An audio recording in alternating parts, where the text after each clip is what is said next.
So not to go full streamer mode on you, but I just wanted to illustrate this in an understandable way. So if you look at a graph and you say this axis is skill and this axis is like player count or like number of players, right? You're going to have something that looks similar to this right here. So there's really like 4 sections of this.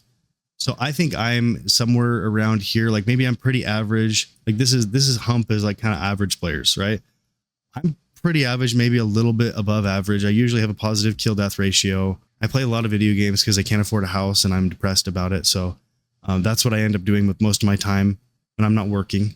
So I fit squarely in here. And I think a lot of times when you look at the skill-based matchmaking argument, the people that are negatively affected by it are usually these people. Because when you start out in a game, you're probably somewhere over here, and then you move that direction, right? You're getting your KD up, you're playing multiple matches of playing really well against all these people that are lower on the skill chart, and you end up in this range. And then you're just playing against these sweats constantly. You're playing against all these guys that are up here that are like pro streamers and people that have no life and people that are maybe Asian or whatever. They're like crazy good at video games.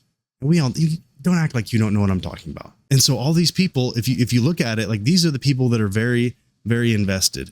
These people care about video games. They're the ones talking about it. They're watching videos about it on YouTube. They're researching. They're seeing how to get their aim better. They're part of the aim community, whatever. These are all the sweats. And these are the people that care enough to go online and complain about it and talk about it in videos and watch videos about it and comment about it and make Reddit posts about it and complain. And they're trying to get the attention of companies and tell them how much they don't want skill-based matchmaking to be in the next game. And so that's why these are the only voices that you're really hearing if you're going to look into it online. Whereas the company has to worry about not only this section, but they have to worry about the entire scope. These people, this vocal half, that I will say it's probably about half, this vocal half is not worried in the slightest about these people over here. But the company has to be worried about those people because it's half of their sales. If these people at the very bottom of the skill chart, if they get online and they're just getting bent over a table constantly by all of these sweats, they're not going to want to play the game. And I understand that from a company's perspective. They want to keep sales up. They want to make sure that these people are going to buy the stupid skins. They want to make sure that these people are having fun. They keep logging in every day. They're going to get their money from them, whatever.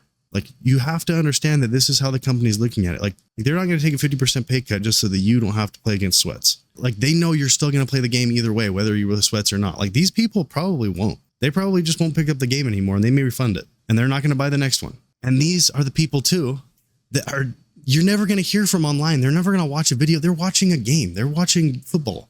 Like, they're not going to be online talking about video games, but they are going to buy the game. They're going to give the company money. So when you look at it from that perspective, this stuff is kind of low-hanging fruit that those other people, you take the people on the bottom half of that skill chart and you tell them, we're going to get rid of cheaters. Great. I have no problem with that. You tell them we're going to get rid of some of these goofy skins. Like, they're not really going to care, to be honest. Like, most of them probably didn't buy the skins anyways. Like, both of these things are not going to upset that group on the bottom half of the spectrum. But if you take out skill-based matchmaking and you leave them in lobbies for multiple matches where people are being mean, maybe they're not going to play as much. And maybe that's how Activision's looking at it. So are they really listening to you guys that are complaining about this stuff on the videos? The community? I don't know if I would make that argument that they are. It seems like this is a PR move.